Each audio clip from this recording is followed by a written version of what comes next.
Welcome to the Measuring World Language Proficiency webinar focused on summative assessment.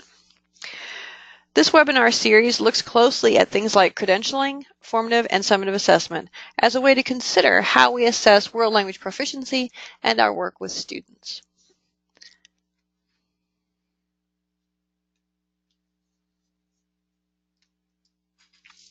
Today's agenda is coming up on the screen. We will begin with a welcome and overview about summative assessment and then discuss summative assessment in world languages in more detail. We have two guest speakers today to talk about their summative assessment decisions, two different districts. We'll have Christy Stanley from Chapel Hill Carbo City Schools talking with us about their programs in general, but specifically about the Credit by Demonstrated Mastery or CDM process. We also have Mara Kobe from Charlotte-Mecklenburg Schools, who will be talking about evaluating outcomes based on our state standards in world languages. We'll finish up with any questions and then have a brief section on reminders and resources towards the end of our broadcast. I am, as I told you before, Anne Marie Gunter, your World Languages Consultant at the North Carolina Department of Public Instruction, and you see my picture there on the slide.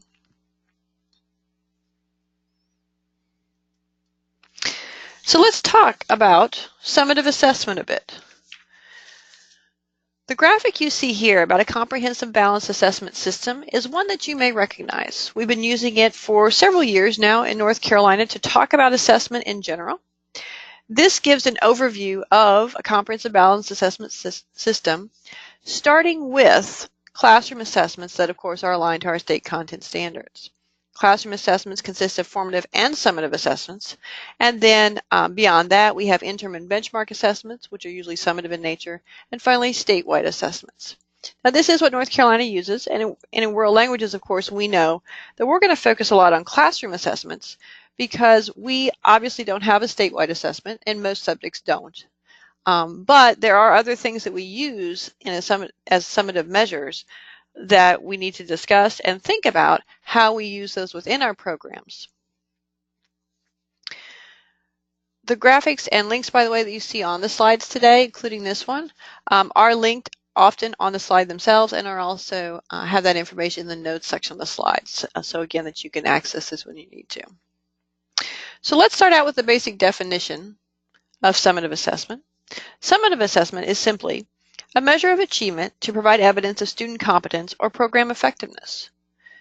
One of the things that distinguishes summative assessment from formative assessment is that summative assessment is graded. So there's some kind of outcome or something that's some number or grade that's attached to it that has a meaning within the whole assessment system. There are a variety of summative assessments, and you're very familiar with these, I'm sure. Summative assessments include things like selected response items. Those are multiple choice questions, true, false, matching types of questions. There are also short answer items. Those are things like fill in the blank or 1 to 2 sentence responses that we would use to assess where students are at. There are also extended written responses, and certainly in world languages we probably know quite a bit about that because we want our students to be doing presentational communication, which involves writing. And finally, there are performance assessments, where in world languages in particular, we're often using things like projects or something like that, where we have a rubric that we use to grade students, and that's the summative assessment. We also have integrated performance assessments, or IPAs, that you may have heard about in world languages that are used to assess all 3 modes of communication as well as culture, so incorporating all of our 4 state standards in world languages. As I said, summative assessments are found at the classroom, district, and state level, as well as at the national and international levels, particularly for world languages. They are always graded, of course, and they can be used in accountability systems, either locally, in your classroom or your program or your district. They can be used as a statewide accountability component, and they can be used even beyond that. The information gathered from summative assessments is evaluative and is used to categorize students, so performance among students can be compared, or as I mentioned before, so that you can assess things like your program effectiveness or how you might want to change what you're doing to do for implementation.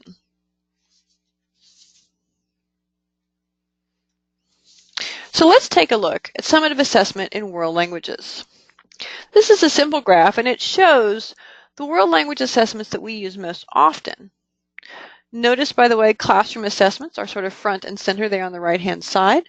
Those are the kinds of things that can be teacher-created assessments. Think about, quizzes and tests, maybe unit exams or project rubrics that you use in the classroom, truly created by the teacher, or maybe several teachers working together if they're sharing materials and resources.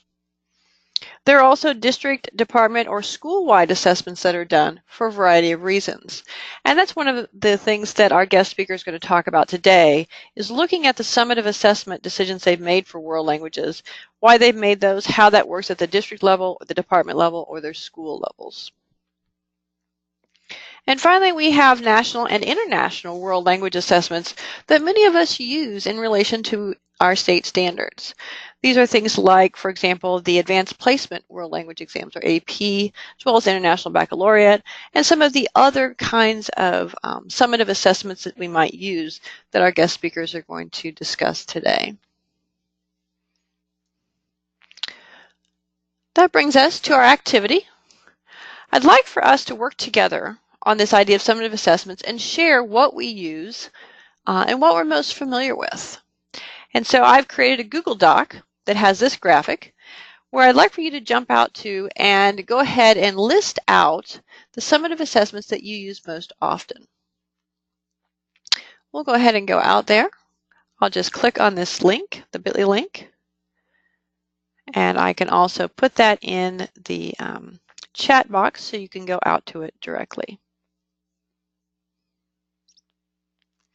You see it there pictured.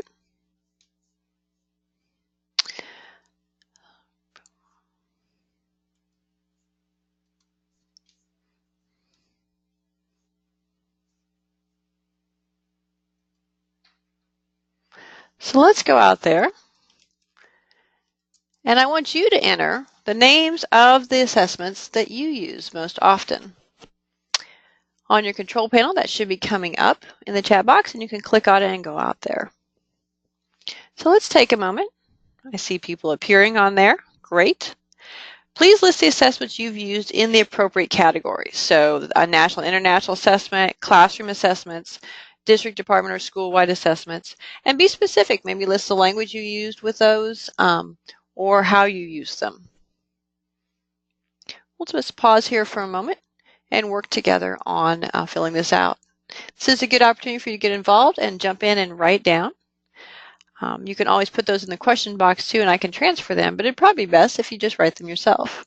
This should be an editable Google document, so it should be easy for you to access and go ahead and do that.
Now, one thing you may notice and perhaps be puzzling over is that we've got a lot of space on this Google Doc that looks like it's blank. So next to the district, department, or school-wide assessments, there are sort of two blank spaces underneath national, international, and classroom.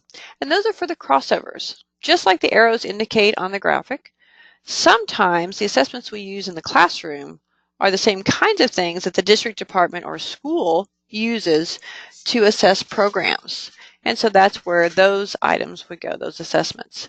Likewise, sometimes there are national and international assessments that are used by a district, department, or for school use that sort of cross over, if you will, between the two. And so we've got a space for you to enter those kinds of assessments or just copy and paste from your other boxes that you're putting in there.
All right, let's go ahead and continue to type in those assessments that you use. Maybe these are some of your favorites. Maybe these are some that you'd like to share with others or have shared, perhaps at a local professional development session or something like the Flank Conference, the Foreign Language Association of North Carolina. I noticed there are a few folks coming online and catching up with this, and that's great. We are on the Google Doc. I have put that in the box so that everyone can just click on that and go automatically. I do see a couple notes that people are having a bit of a struggle sometimes with the Google Doc. I'm sending out the direct link to you to help with that. I have got this set to edit so that anyone can edit as they go on. I do know that sometimes our firewalls and whatnot at different locations can sometimes block Google Docs a bit, or there may be some kind of connection interference. So if you can't go ahead and share with us on the Google Doc, just go ahead and put it in the question box and I'll transfer it over for you.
All right, let's take a look.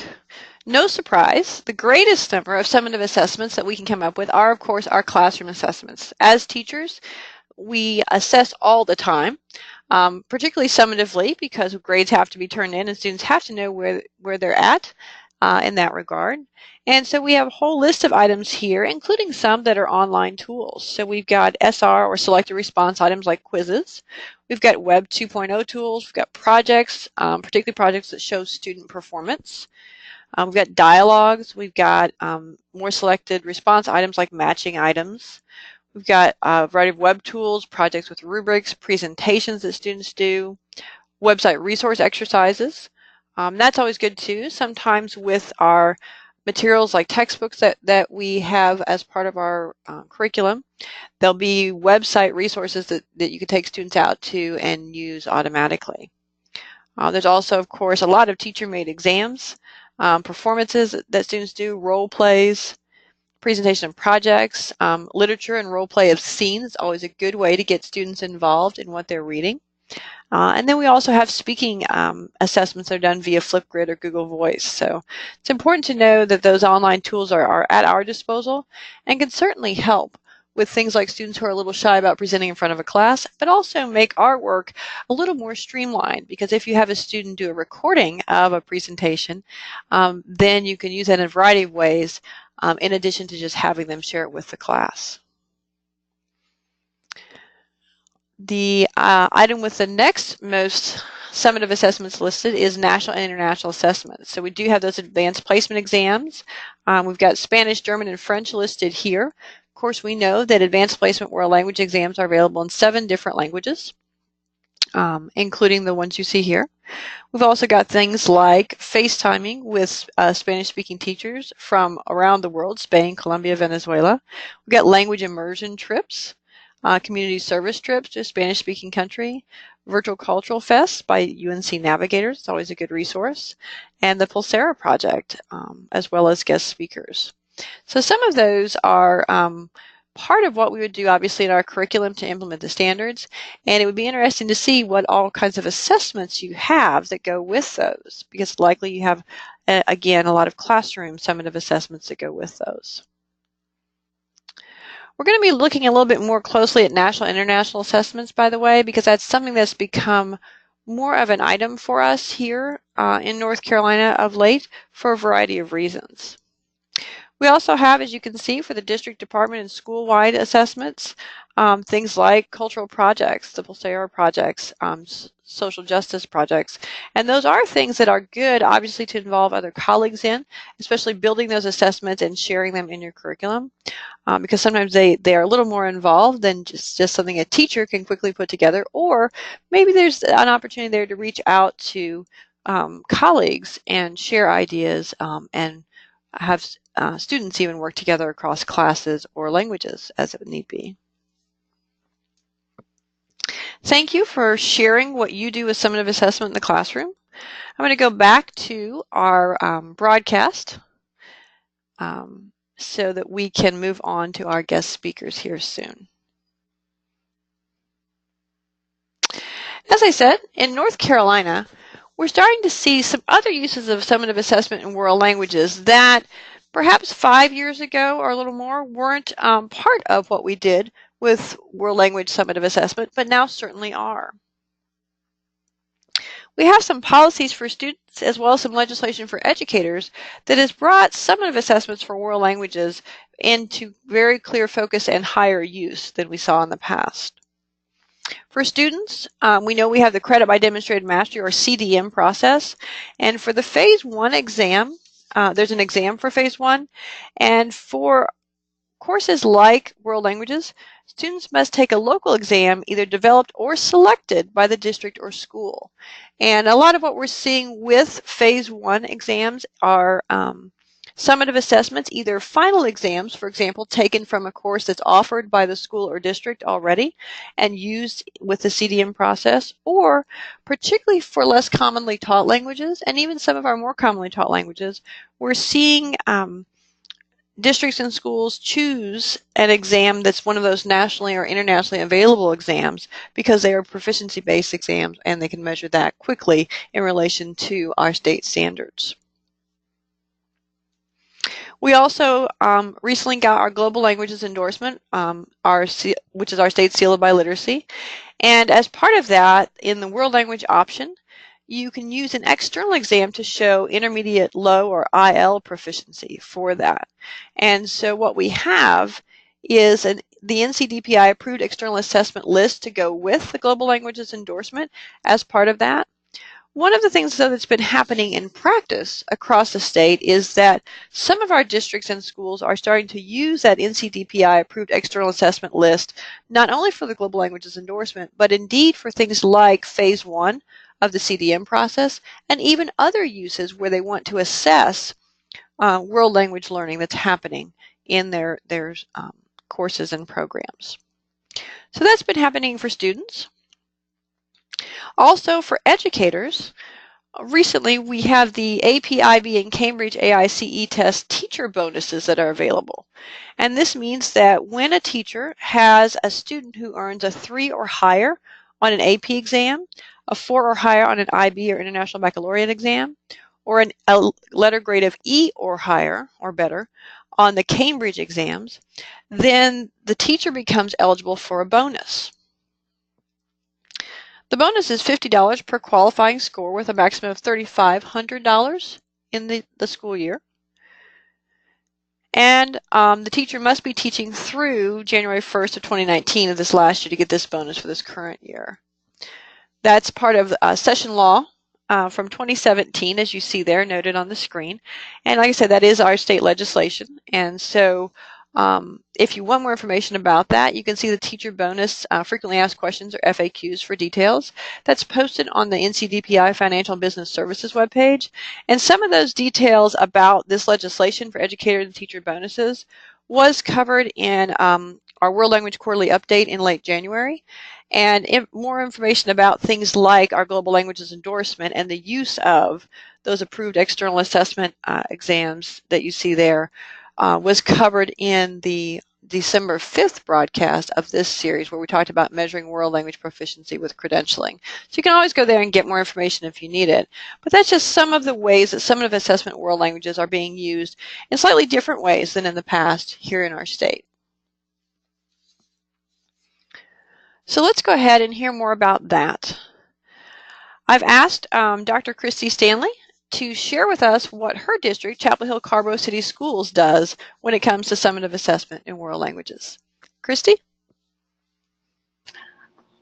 Thank you, Anne-Marie. I appreciate that. Hello, everyone. Just very briefly about me, this is my 5th year in Chapel Hill Carrboro City Schools.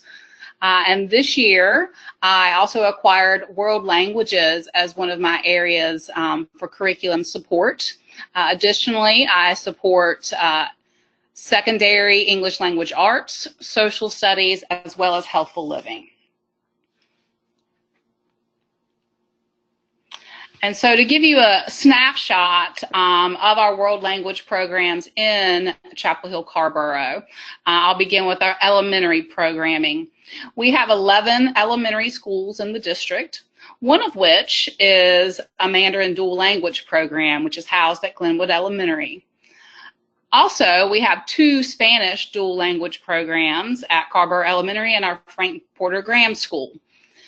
At the middle school level, we have 2 dual language instructional programs at Culberth and McDougall. It says partial because Spanish dual language is run specifically through our social studies as well as our ELA classes at those 2 middle schools. And just overall, we have 4 middle schools in the district. In regards to our foreign language program at our elementary level, all of our 11 elementary schools have a K-5 Spanish program, while 3 of our elementary house a K-5 French program. At the secondary level, you can see the courses listed there. The typical ones, French, Spanish, Latin, Chinese, Japanese. Unfortunately, we're no longer able to offer German face-to-face beginning this school year due to low enrollment.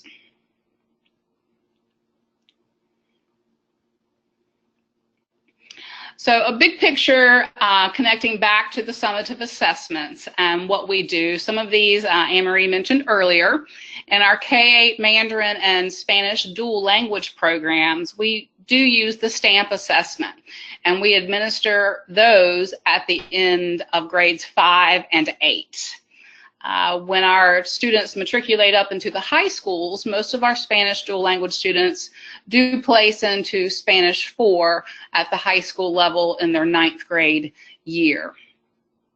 In regards to elementary, we have summative assessments that are district created by our teachers, which serve as some of our benchmarks and final performance tasks.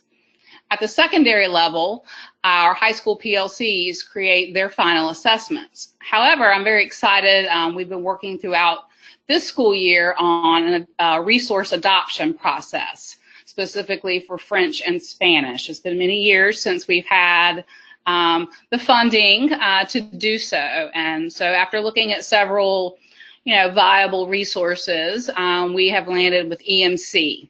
And we look forward to working with that platform and their support to create integrated performance assessments over the school year, and really looking at our vertical pieces, specifically for French and Spanish in our levels 1 through 4. Some other assessment options that we have available in Chapel Hill Carrboro City Schools are three levels there. We have district placement tests.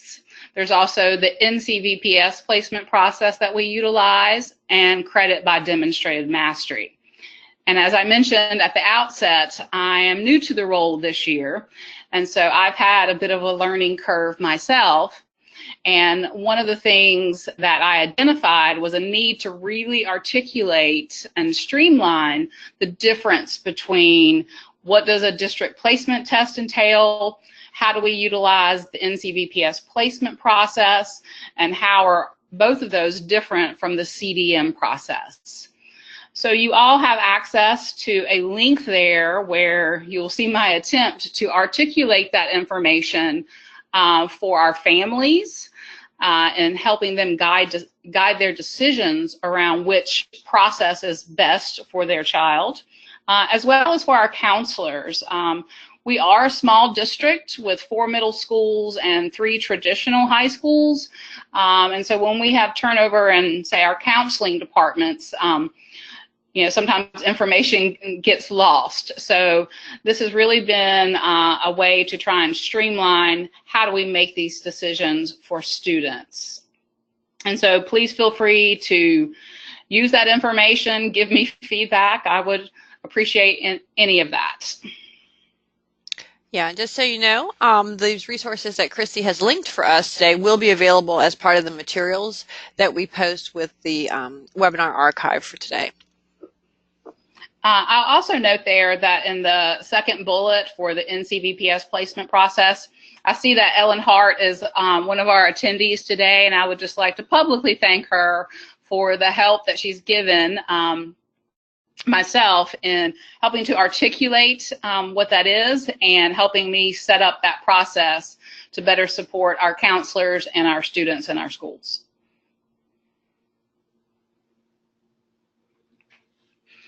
So decisions. So credit by demonstrated mastery is alive and well in Chapel Hill Carrboro City Schools. What I've provided here for you is just some general data about the evolution of CDM in the district. We first implemented this state policy in 2015-16 school year. That year we had 71 assessments, which we delivered. And then you see the progression of those numbers over the past 3 years. I will note in the year 16-17, where you see 130 assessments, some of you may recall that that was the year DPI requested data. There was a survey that went out where we self-reported across the state. And also they had record, of course, of the state assessment that were given. The survey data that DPI sent out indicated that there were 206 state assessments given across all of North Carolina. Chapel Hill had 130 of those. So we have kind of been reeling from the impact of this great opportunity for our students and really trying to get a better handle on how to best support schools and create structures, as well as communicating the intent and purpose behind CDM to families. So in our most recent year, we had 223 assessments. 47 of those were a world language assessment. And there you see the breakdown of the numbers by our language areas. And this may be a good time to remind everyone that when it comes to CDM and using an assessment in phase 1, Other subjects have things like end of course or EOC exams or even North Carolina final exams, but obviously World Languages doesn't have those. And so when we're talking about CDM in phase one, we are talking about, I think, the things that Christy's getting ready to mention about district created assessments or sometimes those national and international assessments. Yes, thank you. So in the first 2 years, the district, we created our own, and that was very much teacher and the prior leadership, crafting those district assessments, developing our rubrics. But after that second year, we realized that was becoming rather unmanageable in terms of the pull on our teachers and just the resources and time to grade not only phase one but phase two as well. And so we did switch 2 years ago to using stamp assessment for phase one, so that we have a nice depth and breadth there of assessments around all 4 strands of reading, writing, speaking, and listening. So we will continue to utilize stamp for phase one for our world languages. And then also in the WIN, the state specifies state testing windows for our EOCs as well as our NCFEs. However, we do have flexibility where local exams occur. And so world languages, because they are not a state assessment, we have flexibility around that. Because of our high numbers, we will be changing our window for the 1920 school year, because we will do locals for our arts areas as well as world languages, and we actually opt to do chemistry as a local assessment. And so we're actually going to administer those in November, actually of this year, to kind of alleviate some of the bulk or the numbers for testing in February. And so again, in phase one, we do use the modern language proficiency standards and those levels to determine eligibility for those students who will progress to phase two. In phase two, these are district/teacher created assessments that specifically measure reading and writing. And we do utilize our teachers to score those with an in-common rubric.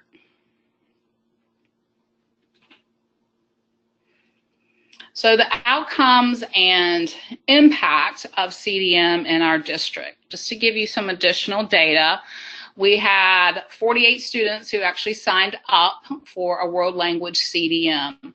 Only one of these students did not meet the phase one requirements according to the modern language proficiency levels. Due to the requests and the identified needs for those different pathways, again, that's why that world language placement process and CDM information was created. And so that helped us kind of articulate a clearer pathway for students who needed to go through NCVPS.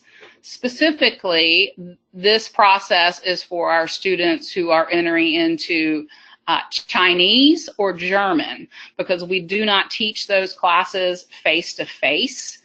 We don't have staffing, and secondly, those classes simply don't make in terms of enrollment numbers. We require 25 students for a class to make and 15 for continuing enrollment. So NCVPS is our provider for those language areas.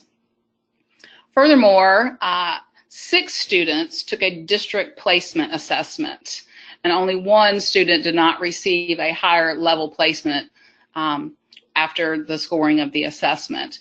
These students who take a district placement test are students who come in with their either native speakers or they just have highly immersive experiences in a language. And so instead of putting them through CDM, a 2-phase process to simply earn credit, the goal is to put them in the highest level placement that is most appropriate and most rigorous for individual students. And so thinking through the impacts of CDM on the district, we are happy to have students appropriately placed and appropriately challenged in the appropriate course area. And it also has allowed us to do some deep thinking around what are the assessment measures that we are using and what are the processes. And so these have been in constant revision throughout the year, or years, plural. And also it allows us to focus on continuous improvement and how do we also have effective communication from the district level down to the schools, down to our families and students about the purpose of CDM and why would I choose a district assessment and what does it mean to be an online student in the world of NCVPS. And so some of the perhaps negative outcomes in the district when we have such high numbers of students, there has been excessive use of personnel to administer our assessments. There's a typo there. It should be loss of instructional time and instructional support for our students. There's also been a financial impact, not only the cost of the stamp assessment, but the additional monies required to pay teachers to revise the assessments, to score the assessments, and also we have had to test on a Saturday to accommodate such large numbers in the district to alleviate some of that burden from the schools. So last year, for example, it cost nearly $20,000 to run CDM in the school district. And so moving forward, in fact, I was in a meeting today, we were discussing our CDM plan for next year already. We are going to allow schools to own CDM more next year as opposed to being a district-led event.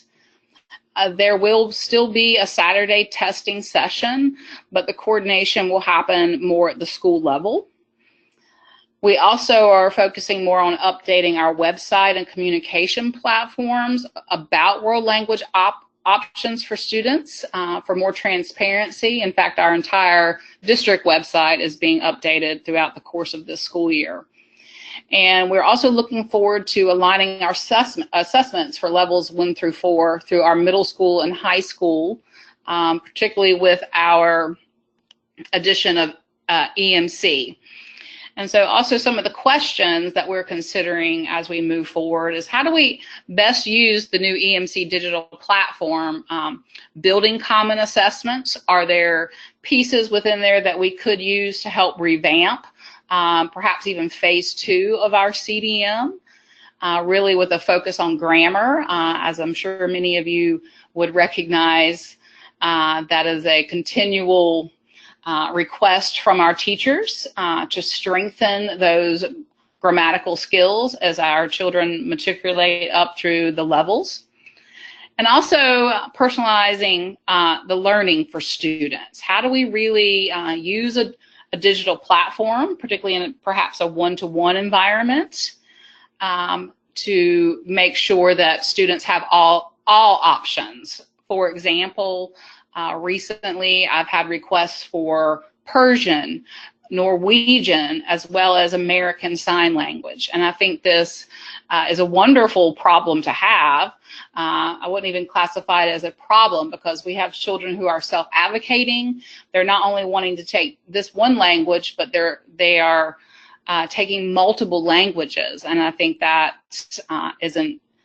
is an excellent pathway for our children to really become global citizens. And lastly, I mentioned it earlier, how do we capitalize on our upcoming one-to-one implementation to overall support language learning for all of our students and give them the tools and the knowledge and the skills to be successful and to truly become proficient language learners. All right. Thank you so much, Christy. That's a lot to think about. It's good to hear how one district has really tackled the idea of implementing CDM and making it available in a variety of subjects, including world languages, and how that looks across a district with such a wide variety of students with different language needs and backgrounds and focuses for what they want to do next in their language learning. I don't see any questions right now, so I think people are still processing. And that's okay. We'll go on to our second guest speaker. That is Mara Cope, the World Languages Curriculum Specialist with Charlotte-Mecklenburg Schools. Mara? Good afternoon. Can you all hear me? Yes, you're loud and clear. Fantastic.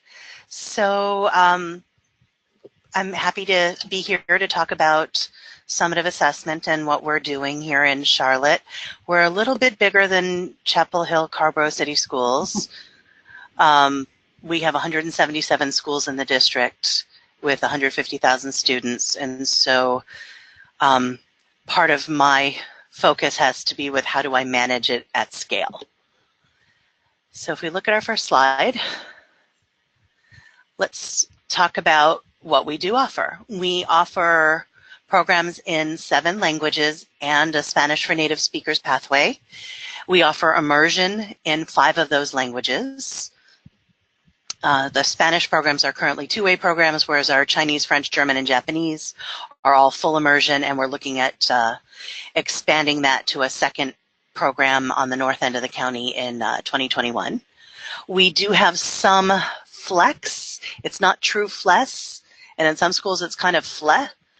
But there is some sort of exposure in all of our elementary IB, PYP programs, and a few other places where the principals have made that a priority so that the students are at least getting exposed to some Spanish language and culture before they enter middle school and high school to look at high school credit opportunities.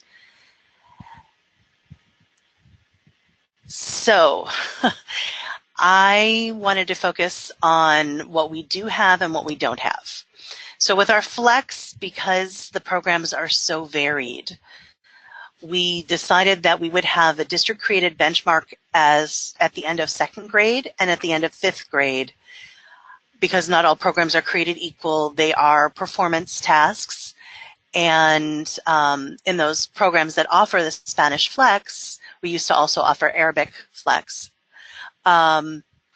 There's a lot of transition, and so the students may come into 4th grade never actually having had Spanish K through 3. So we want to give the teachers some leeway, and we suggest that they use the PALS rubrics from Fairfax County when they are scoring any performance tasks. For Spanish for native speakers 1 and 2, we have district-created midterm and final exams for both. And we actually, in our middle school immersion continuation programs, their Spanish literacy courses are the Spanish for Native Speakers 1, split up as Part A, Part B, and Spanish for Native Speakers 2. So in the case of SNS 1, the midterm actually serves as the final exam for 6th grade, and so on.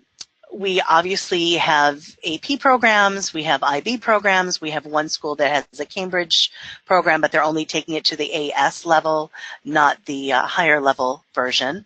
And those are both either national or international exams.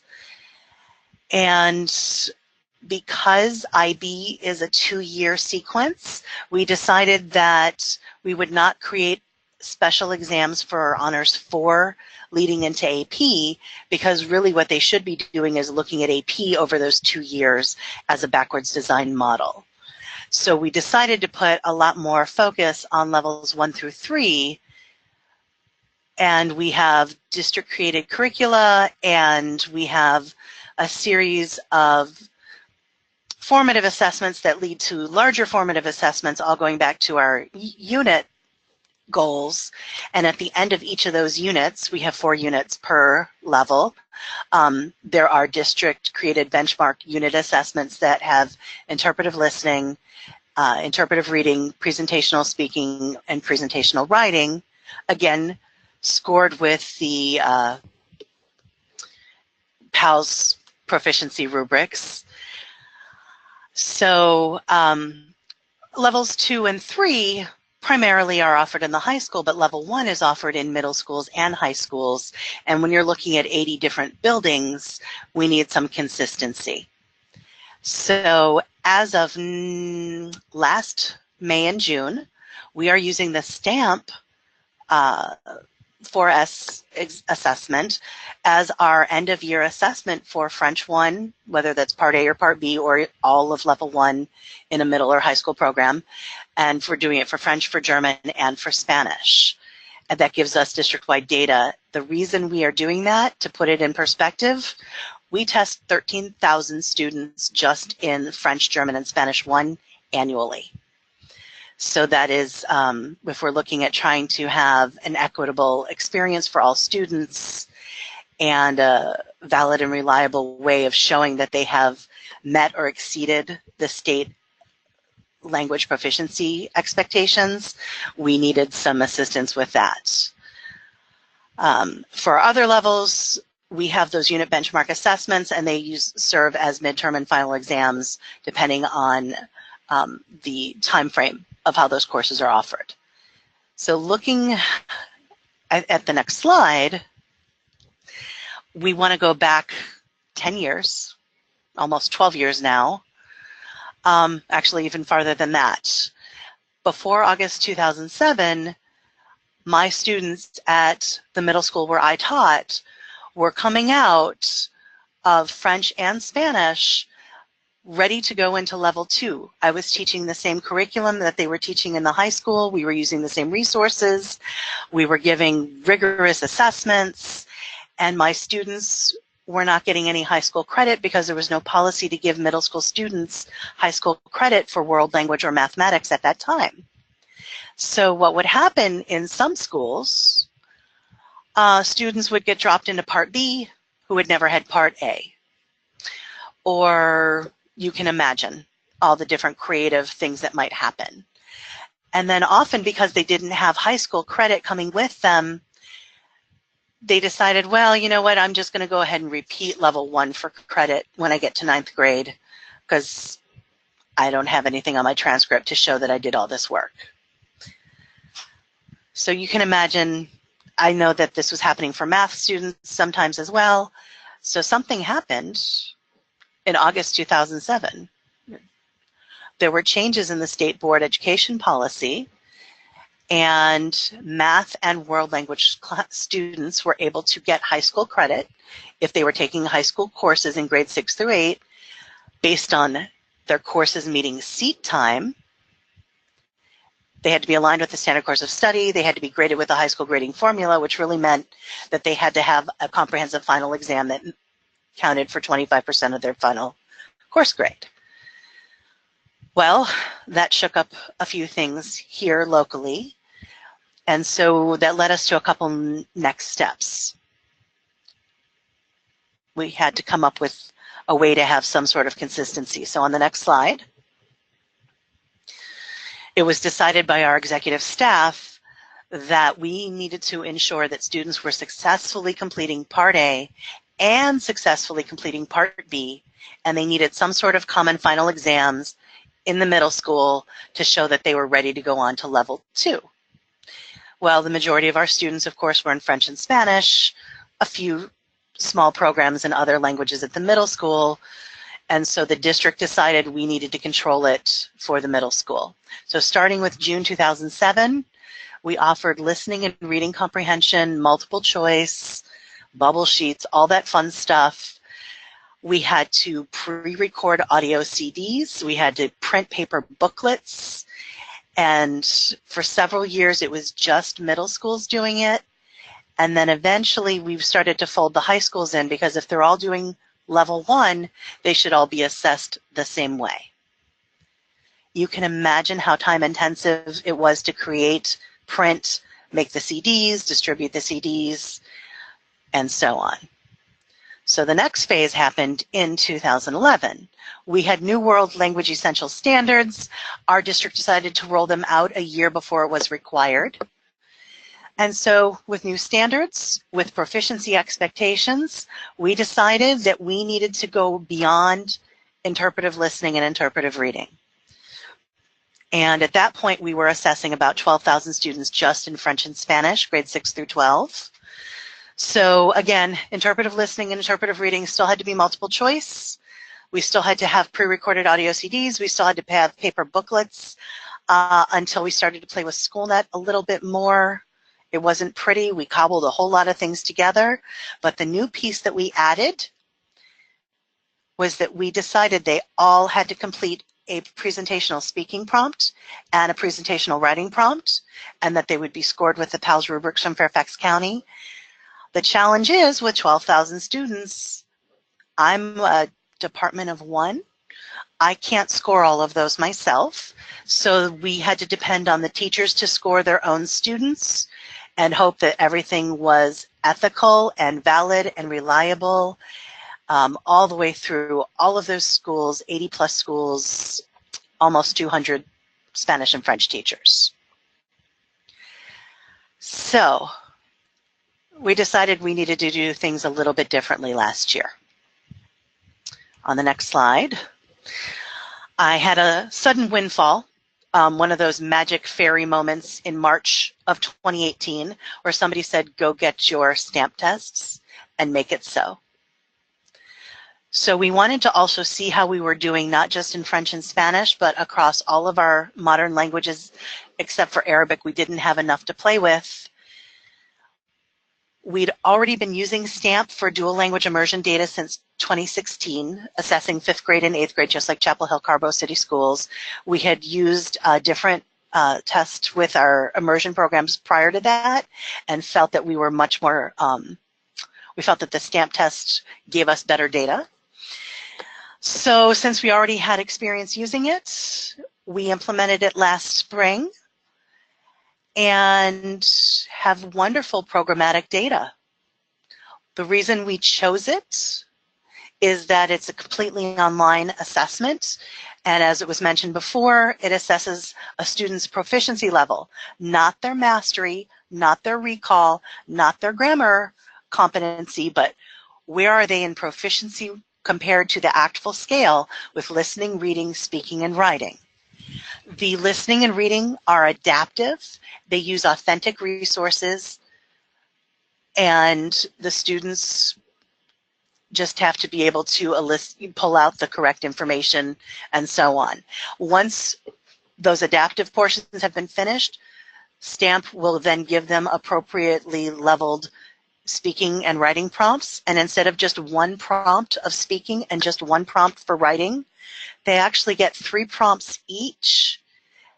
They're scored externally by Avant Assessment, and the reason they try to catch 3 samples is that they want to be able to show, yes, that's truly where that student's proficiency is, not just where they performed on one particular prompt.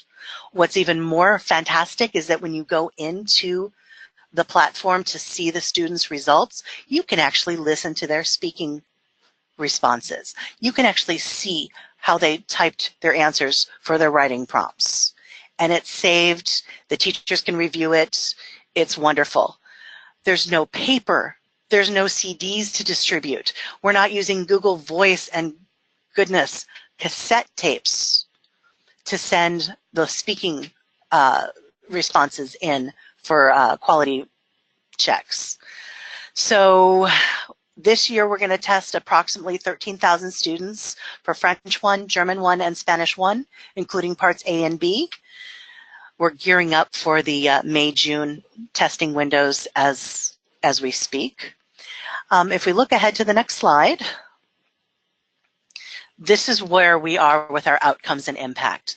We now have a valid and reliable measure for all French 1, all German 1, and all Spanish students, regardless of building or grade level, that does not require hundreds of hours of in-kind time to administer or score.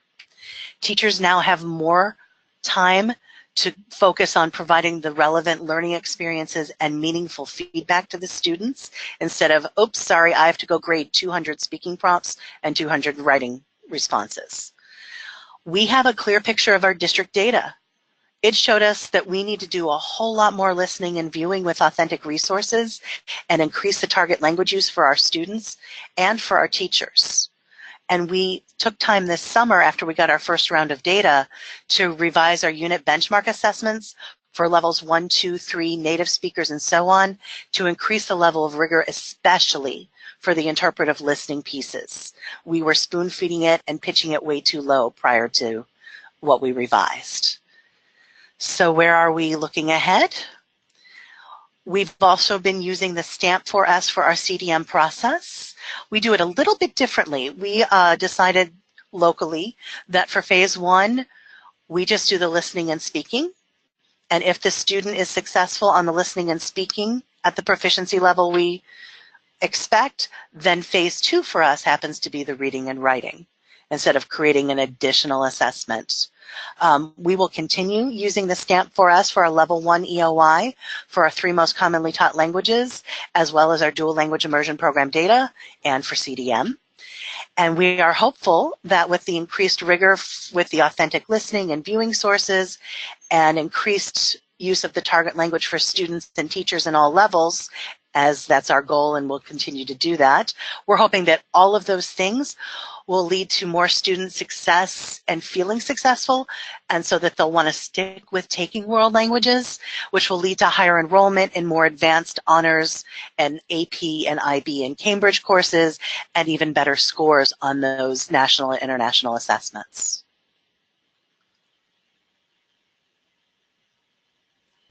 So I guess.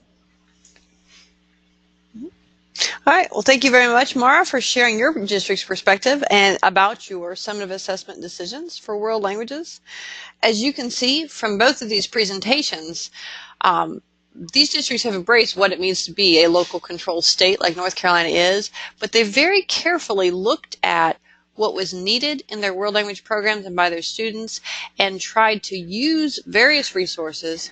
And you can see they've changed things over time as they refine that process. So that's always important to keep in mind. We do have one question in the question box, and I think this goes to both presenters. The question is, who pays for a stamp when it's used this way or when it's used for the CDM process? In Chapel Hill, the district does pay for it.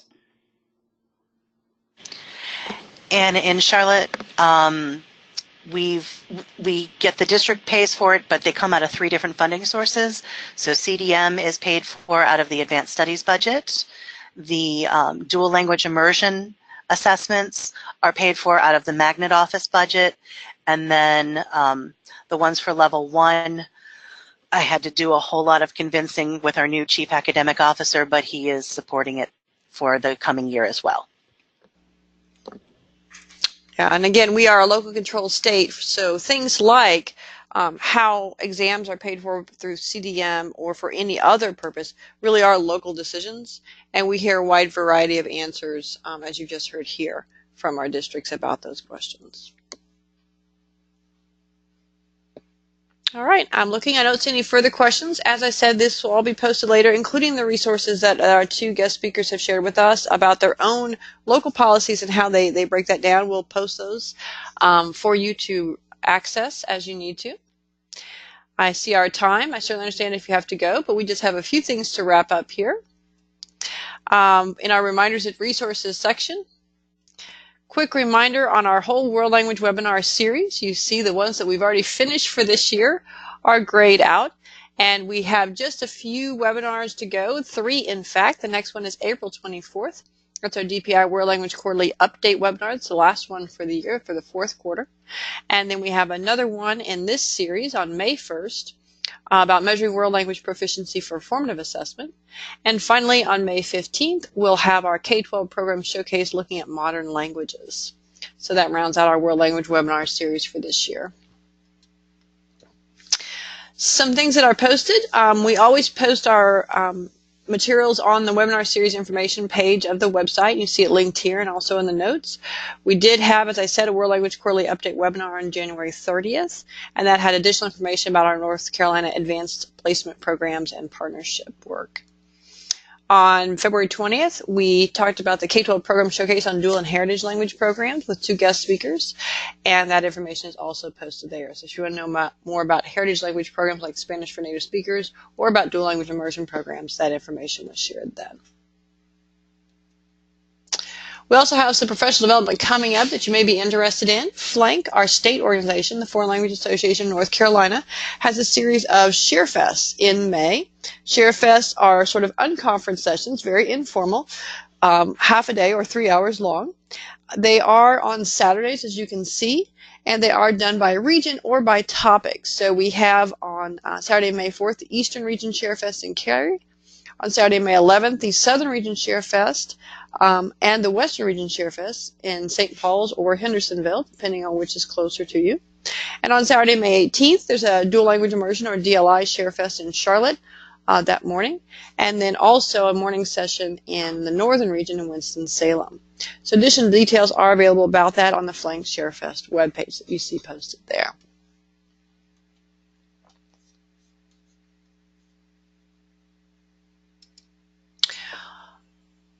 Up next is a reminder about the FLANC Annual Fall Conference. Go ahead and put that date on your calendars if you can. That will be October 25th and 26th in Winston-Salem. This year's theme is What's Your Piece of the Puzzle, where we're looking at how we share and integrate other areas of expertise along with our world language content. Things like technology, service learning, leadership and mentoring, project-based learning, and that kind of thing. And from what I saw on the Summative assessment activity, it sounds like there's a lot to share with that, particularly some international partnerships and connections that you make with your classrooms. Proposals were submitted by March 1st for workshops, sessions, research roundtables, and even pre-conference webinars that are available on the Monday through Wednesday prior to the start of the face-to-face conference. And we just saw there that I have everything linked up on the slide, so if you hit those, it'll take you out to the websites with more information. Also, a quick reminder, always sign up for our World Language Listservs and any other DPI listservs that are of interest to you in your work. For world languages, we have 4. We have one for DLI educators, NC Linguafolio, but also world language instructors, K20, and world language education news. We have others like for charter schools, global education, legislative updates, and so forth. So I encourage you to explore that as a resource to support you in your work. Finally, I end with this slide just to show you where on our World Languages website these materials are posted. And there's a direct link to that. There's also a direct link to the website. And a reminder that we do have a World Languages Facebook page where resources are shared. I will go ahead and end there. I wish you a good evening. I'm going to stop our recording so the system can start processing it.